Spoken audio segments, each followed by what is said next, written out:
je voulais quand même vous dire, parce qu'on était parti le week-end dernier, merci à Daniel Arnold qui était ici pour apporter le message. J'avais été invité à Marseille, dans l'église de Rob Anthony, vous connaissez, je pense qu'il est déjà venu ici quelques fois. Et c'est leur retraite annuelle d'église, et donc on était un bon groupe dans un endroit pas loin de Aix en Provence. On était vraiment tentés d'y rester, hein. Franchement, c'est super génial là en bas. Mais bon, ça c'est une autre histoire. Et donc ils m'ont demandé d'entamer le thème de l'église. Donc on a parlé de l'église, c'était très très sympa. Et ensuite, bon, le mois de mai, c'est souvent des mois pour conférences. Et donc j'étais invité à Berlin. Et donc Meg et moi, on est aussi allés à Berlin, et on y était pendant 4 jours. On est revenu hier soir. Et Berlin, c'était une conférence de pasteurs, il y avait environ 200 pasteurs.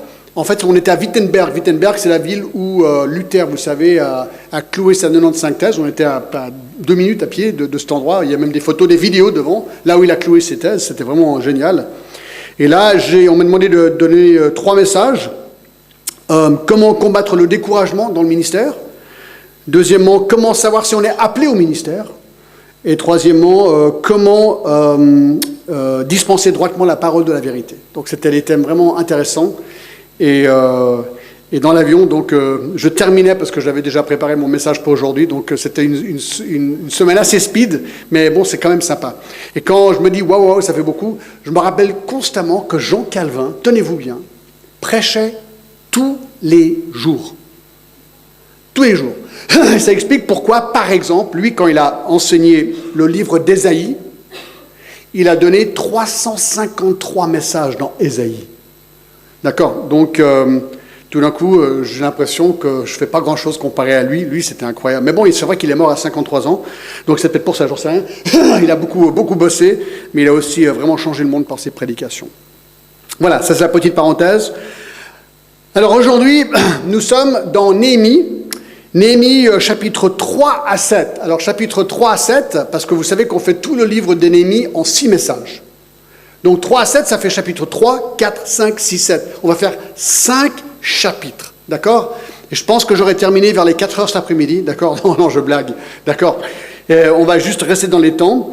Et le thème de mon message, c'est le 3e message que je donne sur Néhémie, et celui-ci, comment reconstruire? Comment reconstruire? Je vais vous raconter une histoire pour commencer. Il y a environ 15 ans de cela, quelqu'un nous a un jour fait remarquer que nous avions chez nous, dans notre maison, d'immenses combles sous le toit, inexploités, pendant toute la longueur de la maison. Ils nous ont expliqué qu'il serait tout à fait possible de transformer ces combles en espace de vie. Alors cela nous a intrigués parce qu'on n'y avait pas pensé. Parce qu'on n'avait qu'un étage, c'était relativement petit. Et là, tout d'un coup, on s'est dit, waouh, si on peut aménager les combles, ça nous donnera beaucoup plus d'espace. Alors, il est intéressant de noter que pour aller de la phase idée à la phase accomplissement, ça demandait environ 7 phases, 7 étapes. Premièrement, il a fallu qu'on décide. On se lance ou on ne se lance pas? On est fou ou on n'est pas fou? Parce que vous savez, des projets comme ça, pas toujours évident. Nous avons regardé notre situation financière pour évaluer si l'idée était même une idée à poursuivre. Alors on a finalement dit, on se lance, on essaie. Deuxième phase, il a fallu évaluer. C'est bien beau de dire, allez, on se lance, maintenant il faut faire venir quelqu'un pour voir si c'est vraiment jouable, parce que c'est pas moi qui allais le faire, ça je vous le garantis, d'accord? Donc on a appris qu'il y avait des gens qui s'appellent des combliers. Et eux, leur spécialité, c'est d'aménager des combles. Donc ils sont venus, à 2 ou 3, et ils ont mesuré, c'était tout un grenier vide, il y avait des toiles d'araignée, des poutres, il n'y avait rien, quoi. Et ils ont tout regardé, ils sont allés dans tous les recoins de la maison pour voir si ce qui était possible, et ils sont revenus avec un immense sourire. Et ils nous ont dit, monsieur et madame Glass, nous allons vous faire quelque chose de génial. Alors là, tout d'un coup, tu es encouragé, d'accord? Mais ils ont dit, mais ça ne va pas être sans quelques défis. Ah, 3e phase. Il nous a fallu résister au découragement. Au découragement. Parce qu'ils ont commencé à faire leurs travaux et tout d'un coup, des grosses poutres ont apparu.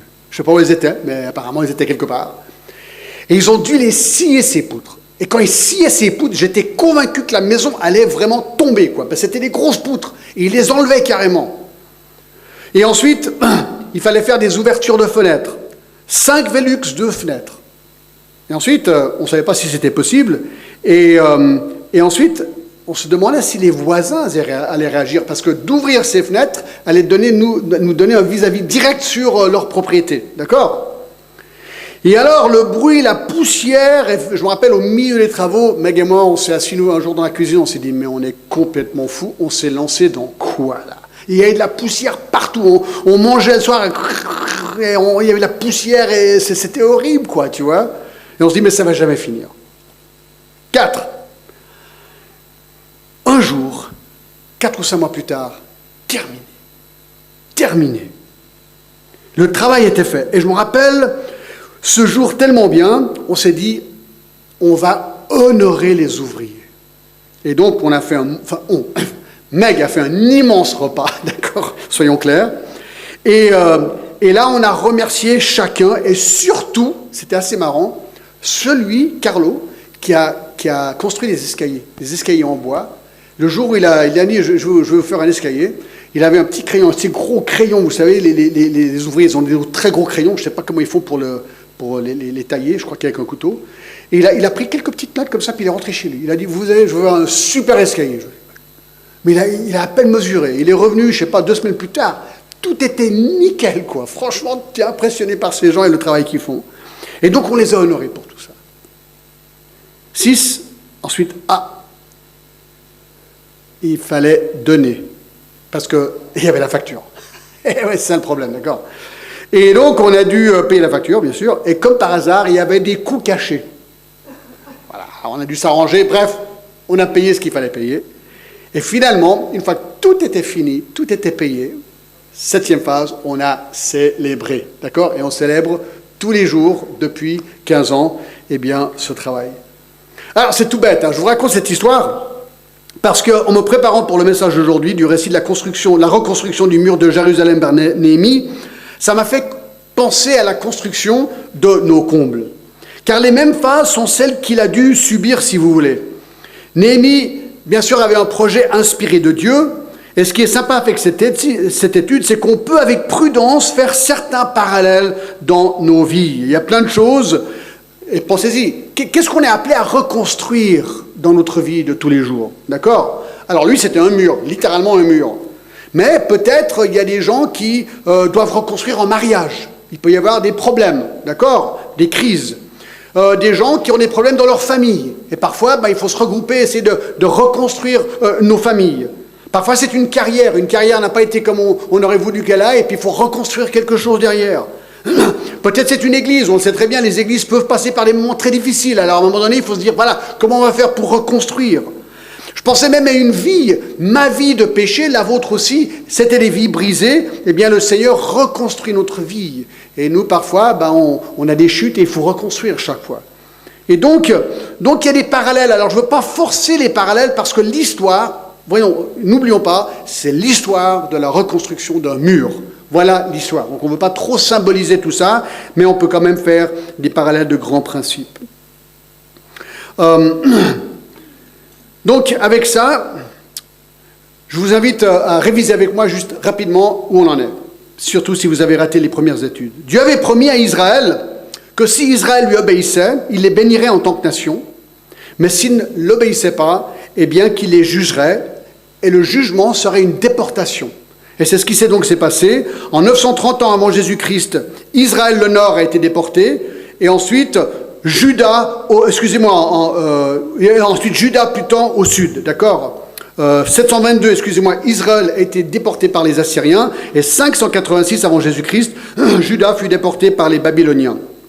Et tout ça, ça a été prophétisé par Jérémie, dans Jérémie 25. Au bout de ces 70 ans, les Juifs vont aspirer à retourner dans leur pays d'origine. Alors il y a eu 3 retours, celui de Zorobabel, celui d'Esdras, et finalement celui de Néhémie. Néhémie en 444 avant Jésus-Christ.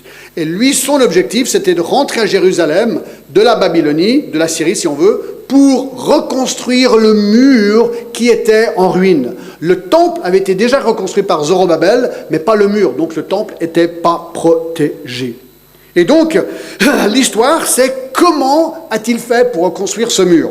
Alors, devinez, il y a 7 phases. Cette phase, c'est les mêmes, d'accord? Les mêmes que pour nos combles. D'accord? Je ne pense pas qu'il s'est inspiré par nos combles, mais je pense que plutôt c'est le contraire. Alors, première phase. Première phase. Il faut décider. Il faut décider. Et ça, on l'a vu dans le chapitre 1. Néhémie décrit, on voit ce chapitre qui décrit la réaction de Néhémie lorsqu'il entend la description de l'état de ruine de la ville de Jérusalem et surtout du mur. On a déjà regardé, je ne vais pas regarder en détail, d'accord? Vous vous rappelez qu'il est échanson du roi Artaxerxès, le roi de Perse. Il habite dans la ville de Suse. Et lorsqu'il apprend les nouvelles sur le piteux état des murs de Jérusalem, il réagit de 5 manières. Il a enquêté, il a écouté, mais il a surtout pleuré. Il a prié, et vous vous rappelez, il s'est ensuite proposé. Il s'est proposé. Il s'est dit, bon, il y a un problème là-bas, je m'engage. Je veux faire partie de la solution, pas juste observer le problème. Et c'est comme ça que la reconstruction a commencé. Il a pris la décision qu'il allait s'impliquer dans la reconstruction de ce mur.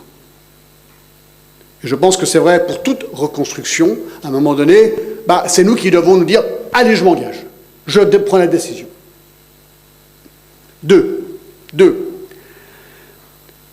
Deuxième phase pour reconstruire, il faut évaluer.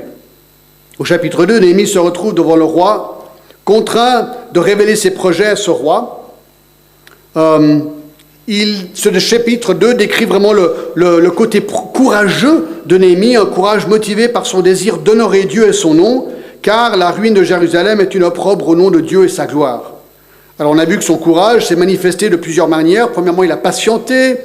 Ensuite, il a finalement eu l'occasion de demander, il était prêt, mais quand le roi lui a demandé qu'est-ce qui n'allait pas, il lui a expliqué qu'il avait besoin d'aller reconstruire ce mur. Il a demandé 2 trucs. Il a demandé premièrement un laissez-passer pour pouvoir passer de l'autre côté du fleuve. Et deuxièmement, vous vous rappelez, il a demandé au roi s'il pouvait simplement payer toute la facture. Il lui fallait du bois, il lui fallait tout, et le roi a dit oui. D'accord? Donc il était plutôt gonflé, mais le Seigneur a vraiment intervenu, et donc il a reçu le laissez-passer et tout ce qu'il fallait pour reconstruire les murs et les portes et tout le reste. Et il est arrivé à Jérusalem, vous vous rappelez, puis la première chose qu'il a fait, il a pris du temps pour évaluer. Il a évalué. Il a pris son cheval ou son âne, on ne sait pas exactement, il a fait le tour sud de la ville, et il a commencé à regarder pour voir l'état des murs, et ils étaient en très mauvais état. À un moment donné, ils étaient coincés, ils ne pouvaient même plus passer. Et donc, il est revenu, et c'est là où il a réalisé qu'il devait inspirer ses troupes. Donc, c'est ce qu'il a fait. Il a inspiré ses troupes, ils ont commencé à travailler, et il a persévéré face à l'opposition grandissante. Et ça, on y reviendra. Donc, premièrement, il faut décider. Deuxièmement, il faut évaluer. 3. Et là, on attaque aujourd'hui. 3. Il faut, enfin qu'on commence, déléguer. Il faut déléguer. Alors, bien sûr, Néhémie est absolument certain que son projet est de Dieu. Ça, c'est clair et net, ça, on l'avait déjà vu. Et c'est vrai que la tâche de reconstruire les murs de Jérusalem était tout simplement, la tâche était titanesque. Et surtout avec ces conditions adverses. Ça allait exiger un effort particulier d'organisation, et c'est là où Néhémie se révèle être un stratège d'exception et un maître de la délégation. Regardez le chapitre 3, on est dans Néhémie, chapitre 3.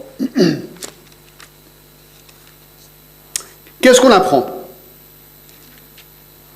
Eh bien, premièrement, il est hyper organisé.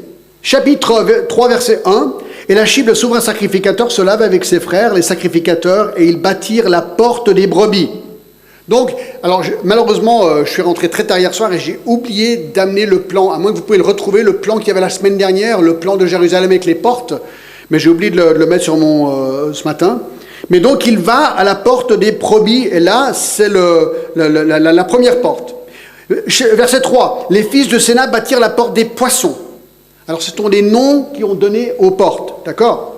Donc, la porte des brebis, la porte des poissons. Au verset 6, il y a la vieille porte. Jodada, fils de Besséach, de Machoulam, fils de Bessodia, réparèrent la vieille porte. Ensuite, au verset 13, il y a la porte de la vallée. Hanoum et les habitants de Zénoach réparèrent la porte de la vallée. Verset 14, Beth Hakem répara la porte du fumier. Verset 15, Saloum, fils de Kohézé, chef du district de Mispa, répara la porte de la source. Verset 26, les Nétiniens, demeurant dans la colline, travaillèrent jusqu'à vis-à-vis de la porte des eaux. Une porte qui s'appelait la porte des eaux. Verset 28, au-dessus de la porte des chevaux, les sacrificateurs travaillèrent chacun dans sa maison. Verset 29, après Hud, Sadok, fils d'Imer, etc., ont réparé la porte de l'Orient. Et verset 31, la porte de Mipkad. Ah, et là on voit, c'est en anglais, excusez-moi, mais là on voit les portes autour de Jérusalem. Donc, c'était très logique. Il a décidé, ben voilà, on va réparer porte après porte, et il met des gens à ces portes, et leur travail, c'était de réparer cette porte déjà. Il a aussi assigné à chaque groupe un endroit spécifique. Il y a des petits trucs vraiment intéressants dans ce chapitre. Par exemple, regardez, au verset 2, à côté d'Eliashib bâtirent les hommes de Jéricho, à côté de lui bâtit aussi Zakour, fils d'Imri. Donc, il y a les gens autour de la porte, mais regardez, il place les gens à côté des gens qui réparent la porte. Et on voit au verset 4, à côté d'eux. Verset 5, à côté d'eux. Verset 7, à côté d'eux. Verset 8, à côté d'eux. Verset 9, à côté d'eux. Verset 10, à côté d'eux. Verset 12, à côté d'eux, etc. Tout le monde est à quelqu'un à côté de lui, en train de bosser. Mais c'est pas tout. Verset 16. Après lui, Néhémie, fils d'Akbouk, chef de la moitié du district de Beth-Rabat, travaillait aux réparations jusqu'à vis du sépulcre de David. Donc il y avait aussi une chronologie. Après lui, verset 17, après lui, verset 18, après lui, verset 20, après lui, verset 21, après lui, verset 22, après lui, verset 23, après lui, verset 24, après lui, verset 27, après lui, verset 29, après lui, verset 30, après lui, verset 31, après lui. Je vais vite. Total, 28 fois, on apprend quelqu'un est à côté de quelqu'un d'autre en train de bosser. Donc, il assigne de manière très particulière les tâches et les endroits de travail. Autre remarque intéressante, il assignait les travailleurs de travailler proche de chez eux. Au verset 21, par exemple, après lui, Méhémoth, fils d'Uri, fils d'Akor, répara une autre portion depuis la porte de la maison d'Eliashib jusqu'à l'extrémité de la maison d'Eliashib. Verset 23, après eux, Benjamin et Hachoub travaillèrent vis-à-vis de leur maison. Et on continue, après eux, Azaria, fils de Masséja, fils d'Anania, travaillait à côté de sa maison. Pareil, verset 28 jusqu'à 30. Alors pourquoi? Est-ce que c'est stratégique de demander à quelqu'un de réparer une porte ou une portion du mur à côté de chez lui? Ben oui. Parce que plus tu es proche de chez toi, plus tu vas être intéressé de voir le projet être bien fait. Si la vue de chez toi, c'est le mur ou la porte, qu'est-ce que tu penses? Ben, tu aimerais une belle porte bien faite. Donc c'est très très stratégique. Tu ne serais pas contraint de devoir faire tout le tour de la ville pour aller de l'autre côté de la ville pour réparer une porte, alors ça prendrait du temps en plus. Et dans le cas d'une attaque, ils étaient proches de leur propre famille pour les protéger avec plus grande motivation parce qu'ils sont proches de chez eux. Et en plus, étant proche de chez toi, bah, toute la famille peut aider d'une manière ou une autre. C'est beaucoup plus simple. Donc c'est très stratégique. Autre chose, il faisait travailler aussi ceux qui n'habitaient pas à Jérusalem. Au verset 2, certains vivaient à Jéricho, d'autres à Tekoa, des villes encore plus loin, à Gabaon, verset 7, à Mispa, verset 7. Alors apparemment, ce sont des gens qui n'avaient pas de maison à l'intérieur de Jérusalem, mais ils travaillent aussi. Eux, ils viennent. C'est plutôt des, comment on appelle les gens qui viennent de loin et ils viennent dans une ville pour travailler? Pas des saisonniers, non, plutôt des pendulaires, voilà, des pendulaires, ou des frontaliers. Hein? D'accord, je le dis. D'accord, ouais. Encore, ils attribuaient des sections de murs aussi par vocation. Ah, c'est intéressant, regardez le verset 1. Eliashib, le souverain sacrificateur, se leva avec ses frères. Les sacrificateurs, ils bâtirent la porte des brebis. Est-ce que c'est anodin, ça? Ben non. Premièrement, pourquoi est-ce qu'ils sont en première de liste? Pour donner l'exemple, probablement. Ah, les sacrificateurs, ils ne font pas que sacrifier des trucs, d'accord, des animaux et tout ça, ils bossent aussi. Ils sont là pour bosser. Et on leur attribue une porte, mais pas n'importe laquelle. Laquelle? La porte des brebis. Bien vu, Néhémie. Il est malin, Néhémie. Alors, porte des brebis. Pourquoi vous croyez que cette porte s'appelle la porte des brebis? Eh bien, la porte des brebis était la porte par laquelle les animaux étaient amenés au temple pour être sacrifiés. Écoutez, si ça, ce n'est pas une motivation pour un sacrificateur, je ne sais pas ce qu'est une motivation. Et c'est intéressant. Est-ce que c'est coïncidence ou pas coïncidence? Avec Dieu, je ne pense pas qu'il y a de coïncidence. De savoir que 400 ans plus tard, Jésus rentrerait dans Jérusalem par cette porte depuis le jardin de Gethsémanès afin de donner sa vie en sacrifice pour nous une fois pour toutes. Il a sonné la fin des sacrifices d'animaux car l'agneau parfait de Dieu venait d'être sacrifié par cette porte. C'est quand même intéressant.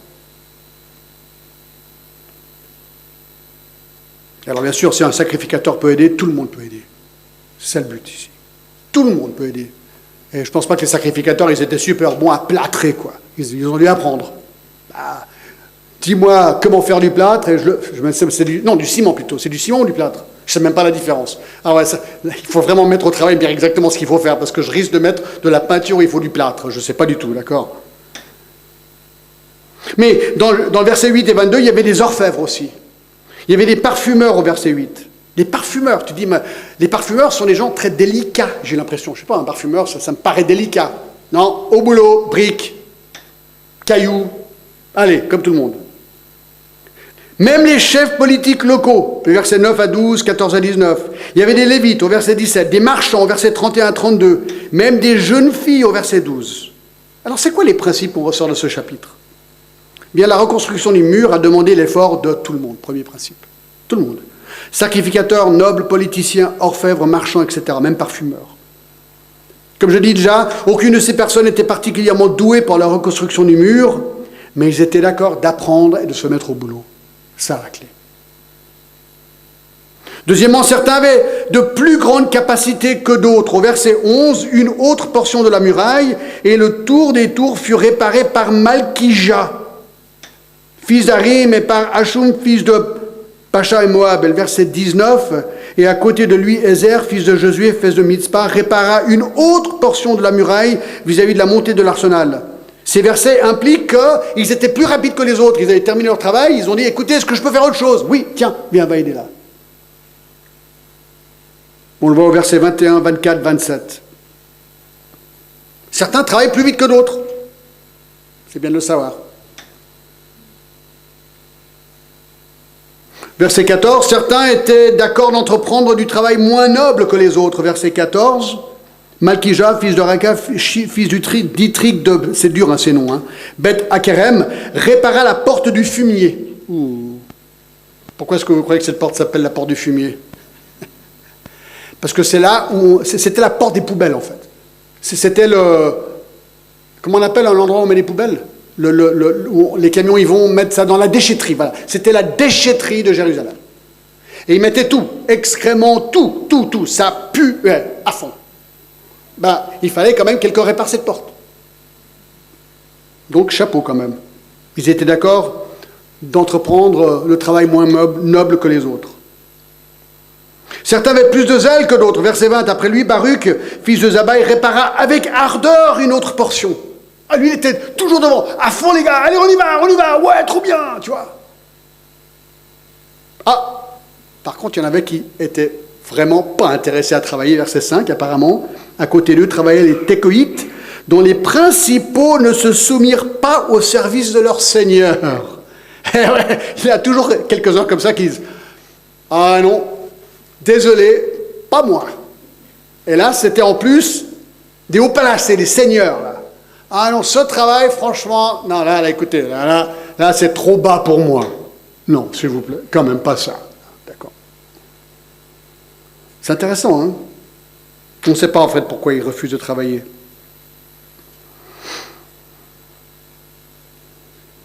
Et chapitre 4, verset 6, intéressant, nous rebâtîmes la muraille qui fut partout achevée jusqu'à la moitié de sa hauteur, et le peuple prit à cœur ce travail. C'est ça la clé. Je crois que c'est ça la clé d'une reconstruction. Est-ce que j'ai le cœur? Est-ce que j'ai ce travail à cœur? Est-ce que je suis prêt à donner et à offrir et à faire ce que je dois faire pour aider dans la reconstruction de ce qu'on doit reconstruire?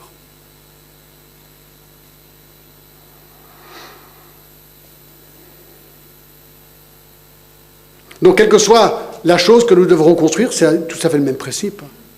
Si on a un problème avec quelqu'un, ou si on a un problème de mariage, ou de famille, ou d'église, de que ce soit, ben à un moment donné, il faut dire, bon, est-ce que je veux faire partie de la solution?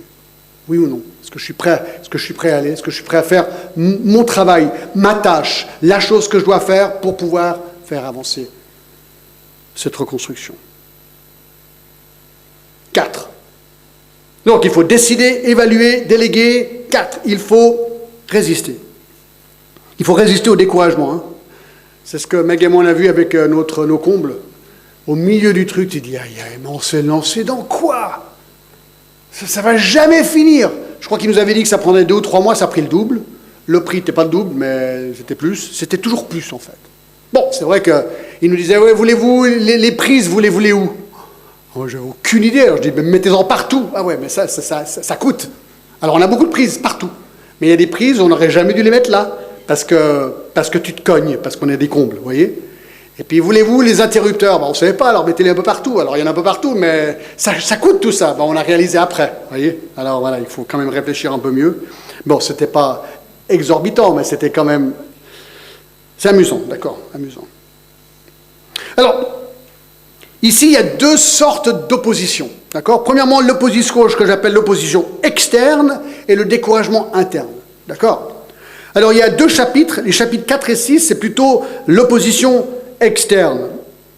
C'est intéressant que 3 chapitres entiers sont consacrés à l'opposition de Sanballat et ses amis à l'encontre de Néhémie et son projet de reconstruction. Mais aussi avec l'opposition interne, plutôt le découragement. Mais je me suis dit, mais 3 chapitres, c'est beaucoup. Sur 13 chapitres, ça fait 23% du livre. 23% du livre.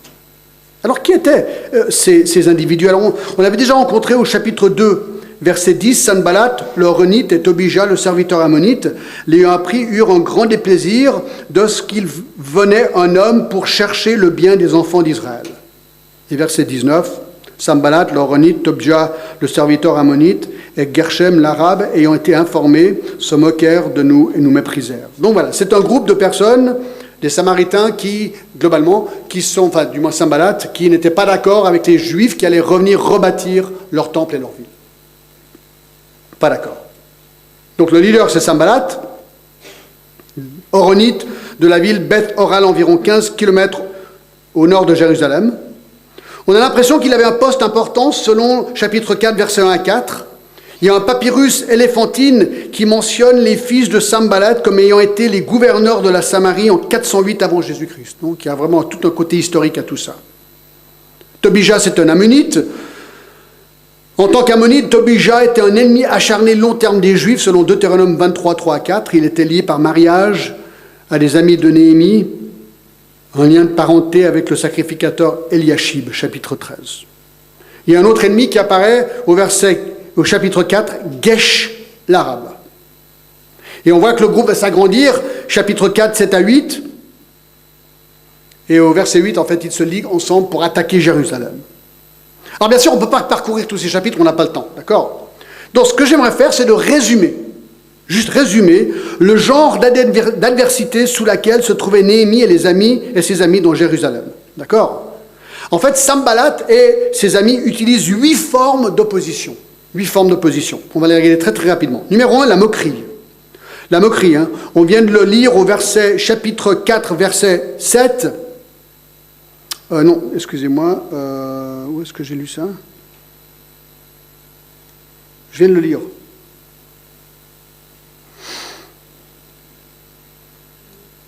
Deux, 19. Ah ouais, je suis pas dans mon chapitre. Merci. Sanballat, l'Horonite, Tobija, le serviteur d'Ammonite, voilà, Geshem l'arabe, ayant été informés, se moquèrent de nous et nous méprisèrent.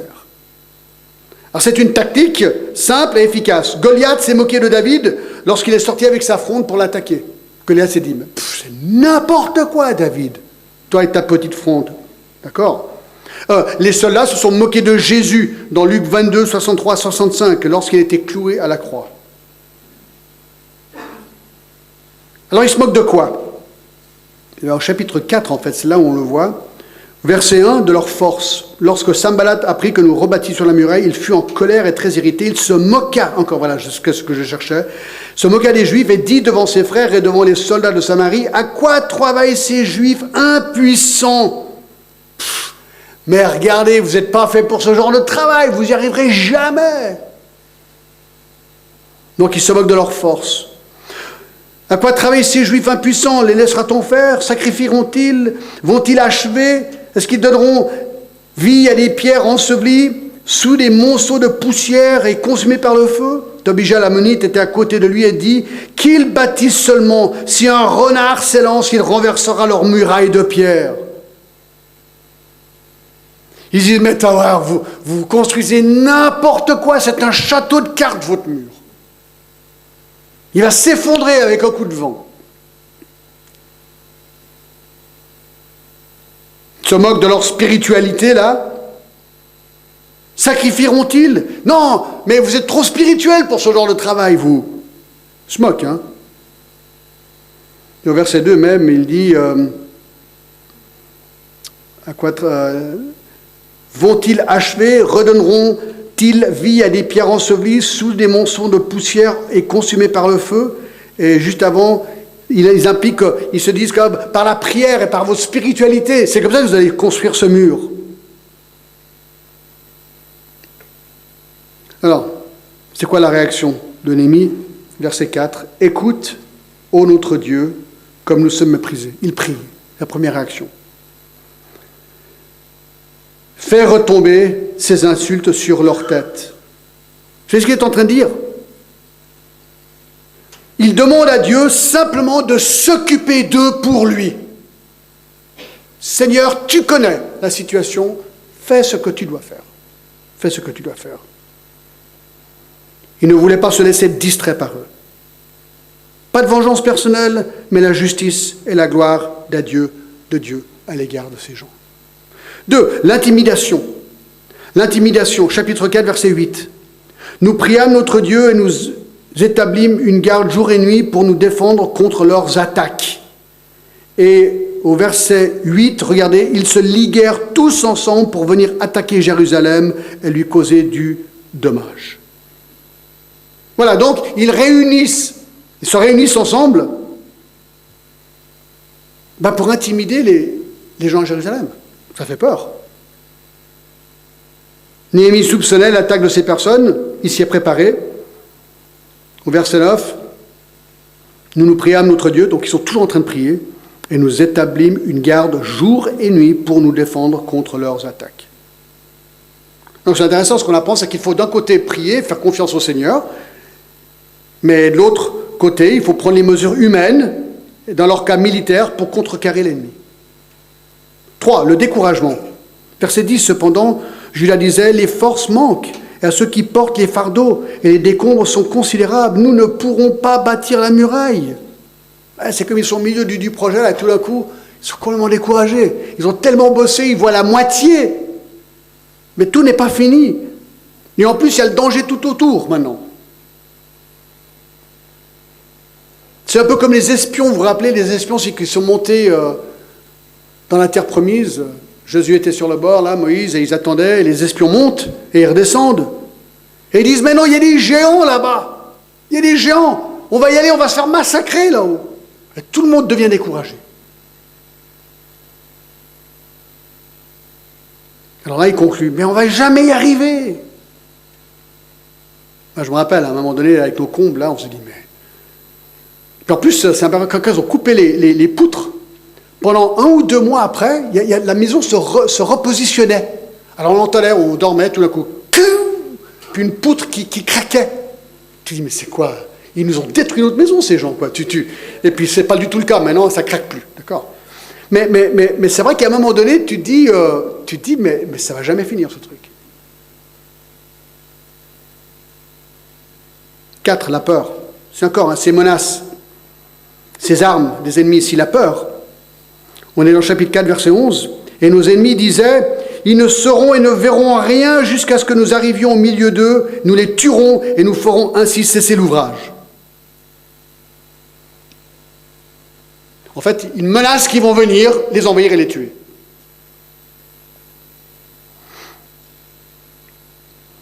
Regardez la réponse de Néhémie. Je regardais verset 14, et m'étant levé, je dis aux grands et aux magistrats et au reste du peuple, ne les craignez pas. Souvenez-vous du Seigneur grand et redoutable. Et combattez pour vos frères, et pour vos filles, pour vos femmes, et pour vos maisons. C'est beau, hein? Non, n'ayez pas peur. N'ayez pas peur, ne craignez pas. Et au verset 15, Dieu anéantit leur projet. Et ce qui est intéressant, au verset 21, ils sont prêts. Ils sont prêts. C'est toujours cette double chose. Le côté spirituel, ils prient. Le côté, ils sont armés pour leurs ennemis. D'accord? C'est toujours prêt. Verset 21, c'est ainsi que nous poursuivons l'ouvrage. La moitié d'entre nous la lance à la main depuis le lever de l'aurore jusqu'à l'apparition des étoiles. Et le verset 23, et nous ne quittions point nos vêtements, ni moi, ni mes frères, ni mes serviteurs, ni les hommes de garde qui me suivaient. Chacun n'avait que ses armes et de l'eau. Donc la construction continuait, mais il y avait les gens prêts. Prêts. Il y avait encore cinquièmement la ruse. Chapitre 6. Je n'avais pas encore posé les battements des portes lorsque Sanballat, Tobija, Geshem, l'Arabe et nos autres ennemis apprirent que j'avais rebâti la muraille et que qu'il ne restait plus de bêches. Alors maintenant, ils sont vraiment furieux. Alors Sanballat et Geshem m'envoyèrent dire, viens, et ayons ensemble une entrevue dans les villages de la vallée d'Ono, et ils avaient médité de me faire du mal. Ruse. Ils disent, écoute, Néhémie, allez, on va se réunir. Faire une grande discussion entre nous, et on va essayer de trouver un compromis où voilà, ils avaient quelque chose en tête, ils avaient une ruse en tête. Mais Néhémie le voyait venir. Il le voyait venir. Il voyait qu'il voulait lui faire du mal. Donc il a pas cédé à cette ruse. C'était une ruse. C'était une ruse. 6, calomnie. Calomnie. Chapitre 6, verset 5. Il y a une cinquième requête de Sanballat qui se fait avec une lettre, accusant Néhémie de deux choses, de sédition, de révolte. Il dit, ouais, Néhémie, en fait, tu te révoltes contre le roi. C'est ce qu'il dit au verset 6. Le bruit se répand parmi les nations, et Gashum affirme que toi et les Juifs, vous pensez à vous révolter, et que c'est dans ce but que tu rebâtis la muraille. Tu vas, dit-on, devenir leur roi. Tu as même établi des prophètes pour te proclamer à Jérusalem roi de Juda. Donc il leur dit, hey, tu vois, Néhémie, en fait, vraiment ce que tu veux, c'est révolte et t'établir roi. Donc ils répondent à cette fausse accusation vis-à-vis de Néhémie, mais c'était efficace parce que les Perses, ils ne toléraient pas ce genre de choses. S'il y avait une menace, t'étais exécuté. Donc c'était tout à fait efficace, quelque part, pour intimider. Il voulait affaiblir la réputation de Néhémie. Alors la réponse de Néhémie, verset 8. Je fis répondre à Sanballat, ce que tu dis là n'est pas. C'est toi qui l'inventes. Tous ces gens voulaient nous effrayer, et ils disaient, ils perdront courage, et l'œuvre ne se fera pas. Donc il répond clairement et nettement, c'est faux. C'est faux. C'est une tactique pour essayer de nous décourager. Et finalement, traîtrise, versets 10 à 14, une histoire, enfin ça c'est intéressant. Maintenant, ô Dieu, fortifie-moi, verset 10, je me rendis chez Shemaja, fils de Deja, fils de Mehétaébil, et s'étant enfermé, il dit, allons ensemble dans la maison de Dieu au milieu du temple, et fermons les portes du temple, car ils viennent pour te tuer, et c'est pendant la nuit qu'ils viendront pour te tuer. Je répondis, un homme comme moi prendrait la fuite. Et verset 12, et je reconnus que ce n'était pas Dieu qui l'envoyait. Donc il y a un gars qui dit, voilà, je me suis enfermé dans une maison, Néhémie, viens, ils vont te tuer, viens chez moi et je vais te protéger. Et on va aller, toi et moi, dans le temple, et comme ça on sera protégés. Alors Néhémie, il le sentait ça aussi. Alors là, et il savait que c'était faux parce qu'il a consulté sa Bible, Néhémie, et la loi défendait expressément que quelqu'un qui n'était pas sacrificateur de rentrer dans cette partie du temple. Nombre 3, 10 et 18, 7. S'il avait fait cela, il aurait profané le temple et se serait crédibilisé auprès du peuple. Et verset 13, en le gagnant ainsi, il espérait que j'aurais peur et que je suivrais ses avis et commettrais un péché, et ils auraient profité de cette atteinte à ma réputation pour me couvrir d'opprobre. Ils se sont dit, voilà, si on peut faire entrer Néhémie dans le temple, là où il ne devrait pas être, il sera vu comme étant un pécheur au vu du peuple et sa réputation sera terminée. C'est malin. Très malin. Et en fait, on apprend au verset 13 qu'il a été payé pour faire ça. Attendez voir. J'aurais peur. Ah ouais, regardez verset 12. Et j'ai reconnu que ce n'était pas Dieu qui l'envoyait, mais il prophétisa ainsi sur moi parce que Sanballat et Tobija lui avaient donné de l'argent. Oh, c'est gros. C'est gros. Et finalement, l'influence, chapitre 6, verset 15, la muraille fut achevée le 25e jour du mois d'Élul en 52 jours. Lorsque tous les ennemis l'apprirent, toutes les nations qui étaient autour de nous furent dans la crainte. Elles éprouvèrent une grande humiliation et reconnurent que l'œuvre s'était accomplie par la volonté de Dieu. Et au verset 19, on apprend, il disait même du bien de lui en ma présence et lui apportait mes paroles. Tobija envoyait des lettres pour m'effrayer. Bref, Tobija n'a jamais arrêté. Il n'a jamais arrêté d'essayer d'influencer les gens contre Néhémie. Donc ça, c'était, comment dire, comment j'avais intitulé ça, l'opposition externe. Mais il y a aussi un découragement interne. Alors de nouveau, hein, je vais un petit peu vite, excusez-moi, mais c'est la nature, quand on essaie de faire Néhémie en 6 messages, on est un petit peu obligé. Donc il y avait non seulement l'opposition externe qu'on a regardé brièvement, mais il y avait aussi un découragement interne. Et dans le chapitre 5, les versets 1 à 10, je vous raconte ce qui se passe, d'accord ?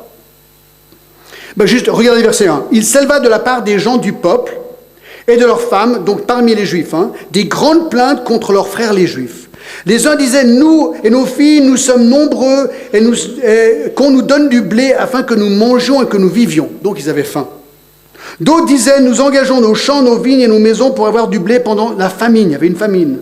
D'autres disaient, nous avons emprunté de l'argent sur nos champs et nos vignes pour le tribut du roi. Et pourtant, notre chair est comme la chair de nos frères. Nos enfants sont comme leurs enfants. Et voici, nous soumettons à la servitude nos fils et nos filles. Et plusieurs de nos filles sont déjà réduites. Nous sommes sans force et nos champs et nos vignes sont d'autres. Vous savez ce qui se passe ici? C'est que tout d'un coup, ils réalisent, les Juifs, qu'ils ont faim. Ils ont faim. Ils se plaignaient aussi de devoir vendre leurs biens pour pouvoir acheter la nourriture. Et au verset 4, ils devaient payer les impôts et certains même étaient au point de devoir vendre leurs filles et leurs fils pour avoir de l'argent pour manger. Ça paraît fou. Mais le vrai crime ici, c'est que ce sont des Juifs riches qui prêtaient de l'argent à des taux exorbitants aux 3 premiers groupes. C'est eux qui achetaient leurs enfants pour esclaves. Donc, c'est les Juifs qui profitaient des Juifs. Ça, non. Les Juifs ne devaient pas prêter de l'argent à un autre Juif avec intérêt, selon Lévitique 25. Alors, qu'est-ce qu'il fait, Néhémie, face à ce problème-là? Il se met en colère. Verset 6. Je fus très irrité lorsque j'entendis leurs plaintes à ces paroles-là. Très irrité.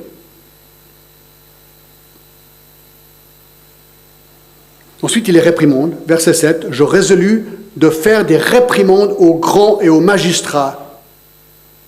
Et je leur dis, quoi? Vous prêtez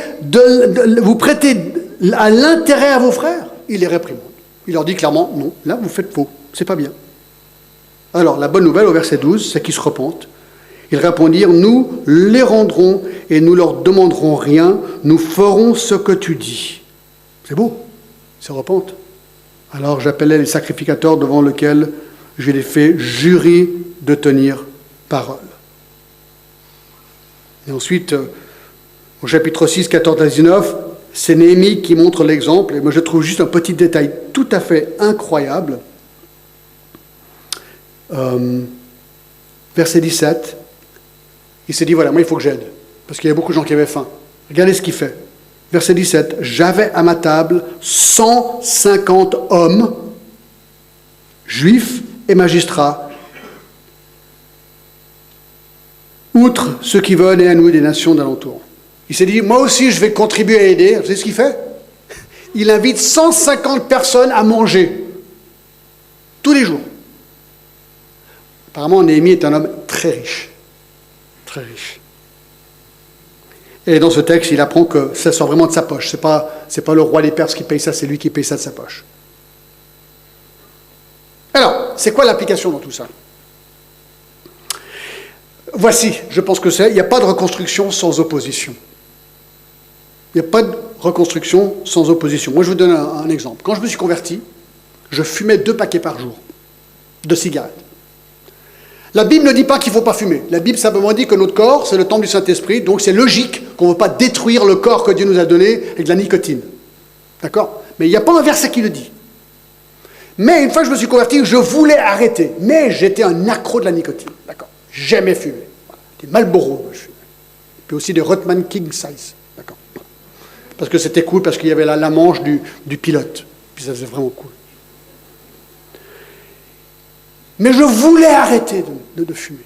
Alors un jour, il y a un gars à Genève qui est venu me dire, excusez-moi, pas à Genève, parce que moi j'ai fait ça à quelqu'un d'autre, en Inde, quand je suis converti là-bas, il m'a dit, John, est-ce que tu veux vraiment arrêter de fumer?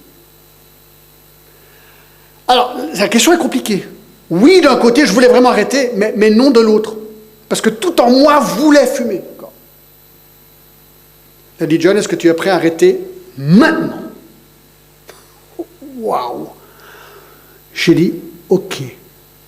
Il m'a dit, donne-moi ton paquet de cigarettes. Alors, avec grande hésitation, je lui ai donné mon paquet de Marlboro. Je me rappelle très bien. C'est cher en plus. Moins cher que maintenant c'est encore plus cher. Il me dit, John, est-ce que tu es sûr que tu veux arrêter de fumer maintenant? Je dis, ouais. Il a pris le paquet, et devant moi, il l'a déchiré en deux, comme ça. Il a déchiré le paquet en deux, il a jeté par terre. Il a dit, John, tu vas ne plus jamais toucher une cigarette de ta vie. Et j'ai plus jamais touché une cigarette de ma vie à partir de cet instant. Et je me suis dit, waouh, j'avais tellement envie, et c'est ça, je vous raconte ça pourquoi? Parce que tout en moi allait commencer à combattre cette décision. Mon corps voulait de la nicotine, je voulais de la nicotine. Alors je me suis dit, mais qu'est-ce que je vais faire? Il y avait une grosse bataille en moi, chaque fois que quelqu'un fumait une clope, oh, j'en avais envie, surtout avec du café. Oh là là là là là là, j'en voulais tellement. Et je me suis dit, bon, John, tu fumais 40 cigarettes par jour, j'avais 19 ans. Hein. Je vais remplacer chaque cigarette que je veux fumer avec un chapitre dans la Bible. Je lisais 40 chapitres par jour. Et ça, c'était une lutte acharnée. Tous les jours, minutes, chaque fois que je voulais une cigarette, c'était la Bible. Et Dieu a permis la victoire. Il faut résister. Il faut résister pour reconstruire une vie. Et par la pure grâce de Dieu, et par son Esprit Saint, ce côté-là a été vaincu dans ma vie. Alors, je termine. 5, il faut honorer. Regardez le chapitre 7. Voilà, ils ont victoire sur leurs ennemis. D'accord? Et là, vous arrivez au chapitre 7, et vous êtes en train de lire Néhémie pour votre culte personnel, et vous commencez à lire. Lorsque la muraille fut rétablie, j'y posai des battants, des portes. On établit dans leurs fonctions des portiers, des chantres, des lévites. Je donnai mes ordres à Anni, mon frère, à Anania, chef de la citadelle à Jérusalem, homme supérieur, en grand nombre par sa fidélité, par sa crainte. Et ensuite, à partir du verset 7, ils partirent avec Zorobabel, Jésus, etc. Et ensuite, on voit là, on commence des listes de noms. Verset 8, verset 9, regardez, des listes de noms. Verset 23, 38, 39, des sacrificateurs. 43, des lévites. 44, les chantres. 45, les portiers. 46, les Néthiniens. 57, les serviteurs de Salomon. Et ça continue, ça continue, ça continue. Vous vous dites, mais pourquoi est-ce que tous ces noms sont là? Des noms là, je prends n'importe quel verset, verset 32, Bethel Daï, les gens de Nebo, verset 33. Et puis ce gars-là qui s'appelle par exemple, dans verset 40, le fils d'Imer, c'est qui ça? On ne sait rien sur lui. Pourquoi est-ce que ces noms sont là? Probablement juste pour les honorer. Juste pour les honorer. Anani, un administrateur, hors norme, verset 1. Les portiers, il y avait 138 portiers, selon le verset 45. Vous savez que la grande muraille de Chine n'a jamais été combattue ou cassée par les ennemis, mais 4 fois, les ennemis ont réussi à traverser le mur de Chine. Vous savez pourquoi? Pas parce que le mur était de mauvais état, parce qu'ils ont été soudoyés, les gardes. Et on voit l'importance d'avoir des bons portiers qui sont prêts à ne pas être soudoyés. Capital. 138. Il y avait les chantres aussi. Versets 1 et 2. Il y avait 148 chantres. Des chantres, il y avait aussi des chanteuses, pas des chantres, oui, des chantres, non, comment on appelle ça? Des chantres, oui.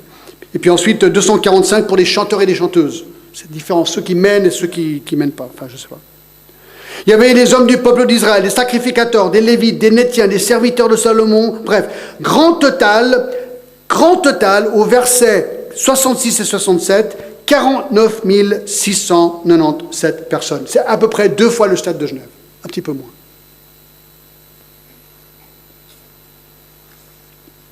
Pourquoi? Pour les honorer. Pour les honorer. Je termine avec une histoire. Malheureusement, on n'honore pas assez les gens pour le travail qu'ils font. Stephen Davey raconte l'histoire d'un mari qui rentre à la maison après une journée de travail et en arrivant chez lui, il voit une scène de chaos total à la maison. Les 3 enfants sont dehors, encore dans leur pyjama, jouant dans la saleté, et il y avait de la nourriture un peu partout dans la pelouse. La porte de la voiture de sa femme était encore ouverte, comme l'était d'ailleurs encore la porte d'entrée de la maison. Une fois qu'il rentre dans la maison, il voit une scène encore plus étonnante. Une lampe avait été renversée, la moquette était ouatée dans un coin. Dans le salon, la télévision était allumée avec le volume à fond. Des jouets d'enfants étaient éparpillés dans toute la maison, ainsi que leurs vêtements, à droite et à gauche. Dans la cuisine, la vaisselle sale était empilée dans l'évier et sur le comptoir. La nourriture du petit déjeuner était renversée sur la table. La nourriture pour le chien était renversée par terre. Il y avait même un verre cassé sous la table de la cuisine. Il y avait même une pile de sable dans la cuisine à côté de la porte. Alors il était inquiet. Il a vite couru en haut. Et il a essayé d'éviter, en montant les escaliers, d'éviter tous les jouets qui étaient aussi sur l'escalier. Sans se casser la figure, bien sûr. Et il cherchait sa femme, soucieux, pensant qu'elle était peut-être malade ou qu'il y avait un problème grave qui s'était passé. Alors il arrive finalement dans la chambre à coucher, et là il voit sa femme, allongée dans le lit, en pyjama, en train de lire un roman. Il y avait même un toast demi-mangé et 2 tasses de café sur le chevet de lit à côté d'elle. En voyant son mari arriver dans la chambre, elle l'a regardé, elle lui a dit « Bonjour chérie, comment était ta journée ?» Et il l'a regardé d'un regard perplexe. Il lui dit « Mais qu'est-ce qui s'est passé aujourd'hui ici ?» Elle a souri. Elle a répondu « Tu sais, chaque jour lorsque tu reviens du travail et tu me demandes ce que j'ai fait toute la journée, eh bien aujourd'hui, j'ai décidé de ne pas le faire. J'ai décidé de ne pas faire ce que je fais tous les jours, de ranger tout ça, de m'occuper de tout ça. Et c'est vrai que c'est un rappel que peut-être nous ne sommes pas assez rapides à honorer ces personnes qui travaillent, parfois cachées, hors vue, de les remercier pour tout ce qu'ils font. Et ça, c'est dans tous les domaines de notre vie où il y a reconstruction à faire. Ceux qui nous ont aidés, les remercier et les remercier encore. Donc, comment reconstruire? Il faut décider, évaluer, déléguer, résister, honorer. Il y a encore 2 points. Il faut donner, peut-être on le regardera la prochaine fois. Il faut donner. La dernière chose qu'il faut, c'est donner financièrement pour le projet. Et finalement, il faut célébrer. Et ça, c'est le chapitre 8. Et ça, on va vraiment le voir dimanche prochain. Seigneur, quel plaisir ce matin de pouvoir parcourir rapidement ces chapitres. C'est vrai que c'est un peu frustrant. On a l'habitude d'aller beaucoup moins vite, de vraiment regarder des textes en détail. Mais voilà, c'était un survol intéressant, Seigneur. Et nous te remercions pour ce qui s'est passé à Jérusalem et la manière que tu as inspiré cet homme pour reconstruire cette ville, Seigneur, ce mur. Et ce mur qui était un mur important parce que cette ville serait la ville dans laquelle Jésus viendrait mourir 400 ans plus tard. Et Seigneur, cela nous aide à savoir comment ne pas nous décourager en reconstruisant les projets de nos vies, Seigneur. Donc, à toi toute la gloire, nous te remercions et Et Seigneur, merci parce que tu as pris le temps et tu prends le temps de reconstruire chacune de nos vies, Seigneur. Même lorsqu'on résiste, Seigneur, tu travailles nos vies. Merci de tout cœur.